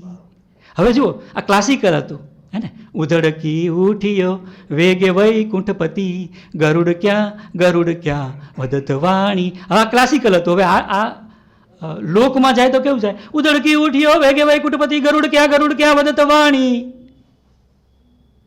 તમને ખ્યાલ આવ્યો કે ગાન છે એ ગાનની પણ એક લવચિકતા, ગાવા માટેની એક લવચિક, લાભુદાદા કહેવાના હતા આના વિશે. તો આ બધા આખ્યાનોમાં જે ગાયન છે એ ગાયનમાં કેટલી સ્થિતિસ્થાપકતા છે એ પણ તમે કહી શકો. નળાખ્યાનમાં પણ એવા ચારણી છંદોના ઘણા બધા ઉદાહરણો છે, અત્યારે મને યાદ નથી આવતા. પણ ક્યાં છે ગરુડ, ક્યાં છે એમ કરીને આવ્યા. અને પછી કેવી રીતે આવ્યા? હરિ હળવે હળવે પધારે રે. પછી નરસિંહ મહેતાને મળ્યા, હક કર્યું ત્યારે શું કીધું? મારું પ્રગટ ન લેશો નામ રે. ધીમેથી બોલ્યા. વોઇસ છે, અવાજના જાતના ચહેરાઓ આપણા પ્રેમાનંદના આખ્યાનોમાં છે. મોટેથી બોલાય છે બૂમ પાડીને, તો ક્યારેક સાવ વિસ્પરિંગ, હળવે પધારે રે, આવું વિસ્પરિંગ છે. તો અવાજોના અને દ્રશ્યોના એટલા બધા કળાત્મક અને અદ્ભુત કહેવાય એવા ચિત્રો પ્રેમાનંદ આપે છે કે આપણને એમ થાય કે આ પ્રેમાનંદ જેવું હજી સુધી કોઈએ નથી કર્યું. પછી એણે બધાને આપ્યું છે. લખો કીધું હતું ને, પછીના કરવામાં છે લ્યો લક્ષ્મી વહુને આ ને લાછા વહુને આ, રાતા રંગના ને ધોળા રંગના ને ધોળા રંગમાં કેસરની છીંટવાળા ને એવા એક પછી એક જે ફોલ્ડ હતું, એક યાદી બંધ કરેલી આપી હતી ને, એ પછી અનફોલ્ડ કરી, તાકા એ આપ્યા. અદ્ભુત ચિત્ર છે. એ જોઈએ ત્યારે આપણને એમ થાય કે ચમત્કાર તો કદાચ આ છે કે એક બાપનો વિશ્વાસ છે એ સાચો પડે છે. ભગવાને એ સાચો પાડ્યો એ ચમત્કાર છે કે એ સાચો પડ્યો એ ચમત્કાર છે. તો પિતૃ હૃદયના અને દીકરીના કોડ પહોંચ્યા કુંવર વહુના. પિયર પનોતી કુંવર વહુ એમ મેણું મારતા હતા. છાબમાં તુલસીદલ મૂકશે, ઊભો રહીને શંખ ફૂંકશે, વૈરાગી હરગુણ ગાશે, એટલે મામેરા પૂરા થશે એમ આખા આખ્યાનમાં ચાલ્યું અને થયા એનું પરિણામ. તો દ્વારિકામાં ઉષા ઉડતી જાય છે. સુદર્શન ચક્ર ચાલે છે એટલે સુદર્શન ચક્રનો સીસીટીવી છે અને એનાથી બતા જવાનું છે. એટલે નારદ સુદર્શન ચક્રને કહે છે કે આ ભગવાનનું કામ છે, તું એને ન અટકાવ. એ આઈડેન્ટિટી કાર્ડ ન માગતી, આધાર કાર્ડ ન માગતી. એટલે ઉષા ઉપરના એંગલથી આખી દ્વારિકા જોવે છે. અને સુદામાજી ચાલતા દ્વારિકામાં ગયા છે અને એમણે ચાલતા દ્વારિકાનું દર્શન કર્યું છે. તમે આ બંને દર્શનો છે, એક જમીની દર્શન અને બીજું આકાશી દર્શન, એને જોશો તો તમને કેવી રીતે કેમેરા પ્રેમાનંદનો ચાલે છે. કેમેરા પ્રેમાનંદનો કુંભકર્ણના પેટમાં લઈ ગયો, એ તમને આકાશમાં લઈ ગયો. અને ત્યાં ધરતી ઉપર કંઈક ચાલતું હોય, દાખલા તરીકે બધા દેવતાઓ છે એ દમયંતીને પરણવા માટે ચડસાચડસી કરતા હોય, મને પહેરાવો એમ માળા. અને એમનું દેવત્વ છે એને છોડીને સાવ પામર થઈ ગયા હોય, ત્યારે નારદજી આકાશમાં એ બધાની પત્નીઓને લઈ આવે. એટલે આ વર્ટિકલ અને આ હોરિઝોન્ટલ, એટલે ત્યાંથી ને દેખાડે કે જુઓ ત્યાં એમ. તો આવા ઊંચાઈઓના પણ અનેક ચિત્રો પ્રેમાનંદમાં. મેં થોડું ટૂંકાવ્યું, ઘણા બધા ઉદાહરણો મારી પાસે હતા, પણ મા દીકરીના આલિંગનો, બાપ દીકરાના આલિંગનો, મિત્ર મિત્રના આલિંગનો. કૃષ્ણ અને સુદામા ભેટ્યા છે એ ચિત્ર તમે જો જોશો તમને ખ્યાલ, બહુ બહુ સરસ રીતે, બહુ જ નિરાતે એટલે દ્વારિકાના દરવાજામાંથી અંદર આવ્યા, રસ્તે ચાલતા ચાલતા ત્યારે એનો ઉપહાસ્ય થયો, એ બધા ઉપહાસના ચિત્રો આપતા ઘરે પ્રવેશ્યા ત્યારે કેવડાવ્યું કે કોઈક સુદામા કરીને કોઈક છે મેલા ઘેલા, અને ભગવાન કરતા ભાગ્યા છે. ભગવાન જે મિત્રને મળવા માટે ધોતિયું પગમાં ભરાતું હોય અને પડે અને ઊભા થાય અને દોડતા હોય એવું ચિત્ર તમે જુઓ તો કેવી મજા આવે. અને ભગવાન પાછા ભેટે, અને એટલો સમય જે ખાલી ગયો એમાં માણે 3 વખત ટન કરીને એનું જે આલિંગનનું દ્રશ્ય હતું એને એક ઇફેક્ટ આપી હતી, અને ભગવાનના આંખમાંથી આંસુ ઉભરાય. હવે એ લોકો તો નિશાળમાં હારે ભણતા હતા, એથી વધારે કાંઈ હતું નહીં. અને નિશાળમાં કાંઈ સુદામો કાંઈ બહુ, હા એ કેપ્ટન હતો એટલે એ લેસન લખીને, કૃષ્ણ અને બલરામ જે લેસન લખીને આવે પાર્ટીમાં એ આ ભાઈ જોઈ દેતા હતા. અને છૂટા પડતી વખતે કીધું કે ભાઈબંધ પાછા મળજો, તો કે હા ભાઈ તમારા ચરણમાં અમારી કાયમ પહેલી રહે એવું અમે ઈચ્છીએ એમ. એ આજે મળ્યા છે અને ભાઈ તો માગવા આવ્યા છે, પત્નીના ધકેલા આવ્યા છે, મનમાં પત્નીને આવડી હોપડાવે છે કે એ કર્મફળમાં માને છે. અને પહેલી કહે છે કે કાંઈ નહીં, ભાઈબંધ નહીં આપે તો બહુ તો તમે ગોમતીમાં સ્નાનનું પુણ્ય મળશે તમને, જઈ આવો ને એમ. અને એ લોકો ગયા છે અને સૂતા સેજ્યાએ શ્રી અવિનાશ રે, અષ્ટપટરાણી છે પાસરે, એક વીંઝણો ધોરી રહી છે, એક પાનનું બીડું ખવડાવી રહી છે, એક પગ ચાંપી રહી છે. આખું દ્રશ્ય છે. નળાખ્યાનમાં દેવતાઓ વતી નળ છે એ દમયંતી પાસે દેવતાઓનું માગું નાખવા જાય છે. દેવતાઓએ કીધું કે તું જા એમ. હવે આ ભાઈ પોતે ગયા હતા ઉમેદવાર તરીકે અને એને તમે વચેટીઓ બનાવ્યો. હવે એ જે લોકેશન છે દમયંતીના મહેલનું, એના 3 માળ છે.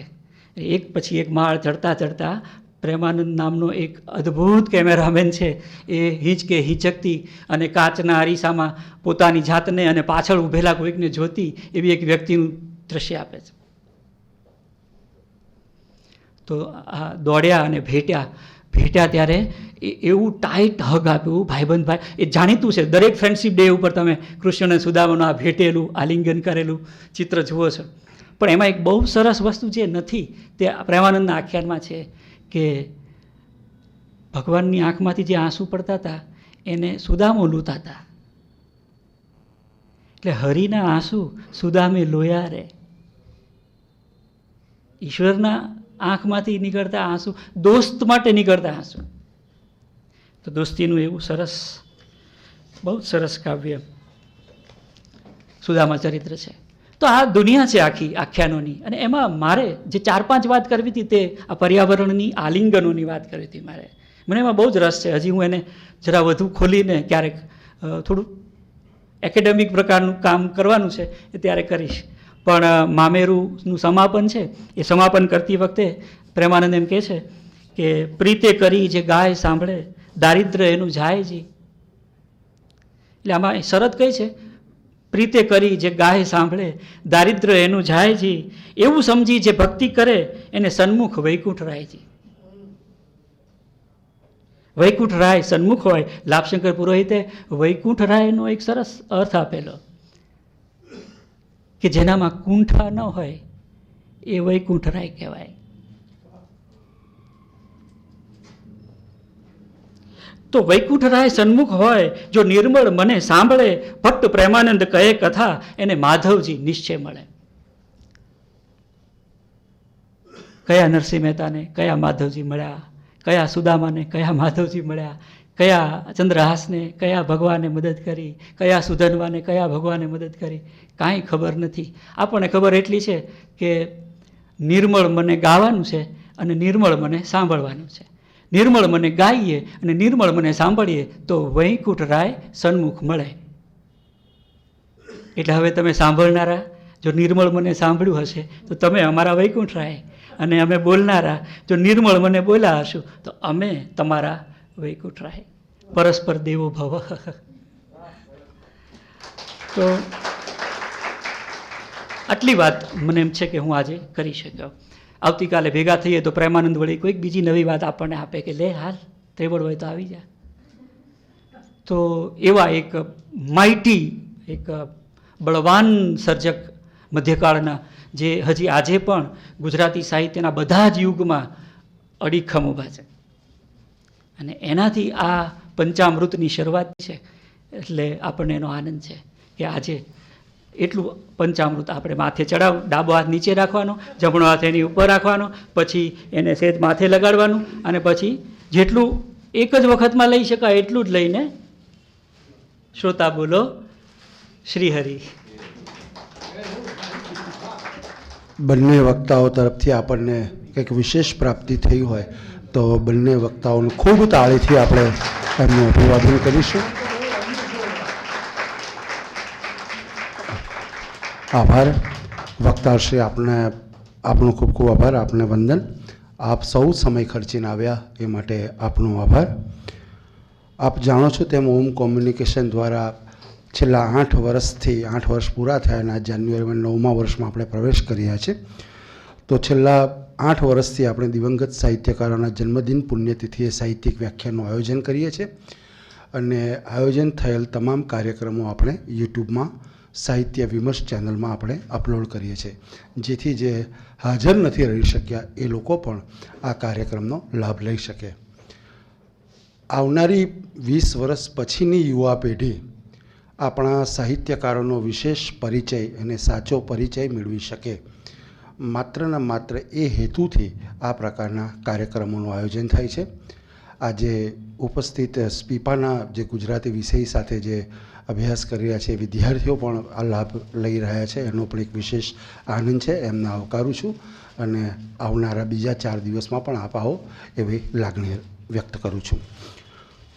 આ પ્રકારના જે મોટા મહોત્સવ છે, આમ તો આપણે નિયમિત એક કાર્યક્રમ કરતા હોઈએ છીએ, ત્યારે કોઈ પણ પ્રકારની આપણે અપીલ કરતા નથી હોતા, પણ આવા વિશિષ્ટ કાર્યક્રમો જે 4-5 દિવસના આપણે કરતા હોય છે, અને આપ જાણો છો તેમ સંસ્થા પાસે કોઈ સ્થાયી આર્થિક ભંડોળ નથી, માટે આપ જ્યારે પણ ઈચ્છો છો ત્યારે દાન સ્વરૂપે આપ એ મદદ કરી શકો છો, જેથી આ સાહિત્યિક પ્રવૃત્તિને બળ મળે.